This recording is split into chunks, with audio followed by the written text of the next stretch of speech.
mean, is for unexpected failures. And that exactly is it. I mean, the sellers aren't expecting, sometimes they're expecting it to fail, but sometimes they're not expecting it to fail. And it can be a brand new unit or something that's not very old. When that fails after the close of escrow, what happens? That buyer reaches out to who? The realtor, right? And then the realtor's calling the other realtor, and then the other realtor's calling the seller. And now all of a sudden there's a kerfuffle. You know, whose fault is it? I mean, there's just so many things that go into it. You know, they think that they didn't put out the seller's disclosure right. You said you fixed it and you didn't.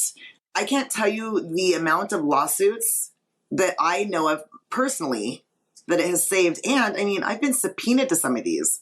When a buyer is going to take litigation to a seller, they're always going to bring that realtor into it. It's just the way it is. You have a realtor who is brought into a lawsuit like that, whether they win or lose, they still have to get representation. That can take someone out. I mean, it just can. You guys are in a commission-based business. It can be scary. And people don't see it like that because they're like, oh, that's just a myth. It's not a myth. I see it all the time. Not in my nature. My nature is not to try to push somebody to buy something that they don't want.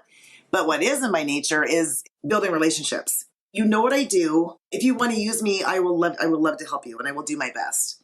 But I'm not going to bother you every time and say, you know, use me, throw me a bone. Because if I do that, every time you see me coming, you're going to turn your head and you're going to like, get me out of here, right? That's human nature. You don't want to be bothered. Maybe you don't want to use me, but I'm not going to bother you about that. But I am going to build a relationship with you and I am going to make you trust me.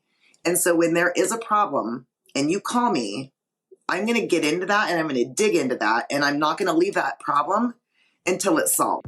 Knowing what you know today, what would your advice be to realtors? I mean, you get to see a lot of realtors and interact with a lot of realtors. You see good ones and not so good ones. I'll tell you what I told my daughter. I said, Kylie, here's the deal. Always answer your phone.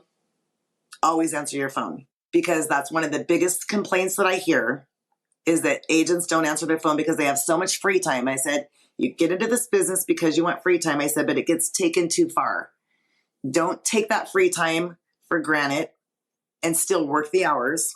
Respond to offers that are going to be denied. Don't just let them hang there and not know because you're not going to respond to them and let those other buyers miss out on something. Be courteous and respond to them and let them know that, you know, that you're not taking that offer. Be courteous to your other agents because you're going to have to do a cross sell with them and build a reputation of not being a jerk, you know? Not that she's a jerk, but I mean, those are things that you hear complaints like people, they won't answer their phones. They don't respond back to this. And I told her, I said, and fill out your purchase and sale properly. Learn what it is. Because I see so many that are not filled out. I'm like, that in itself can get you in hot water. That was my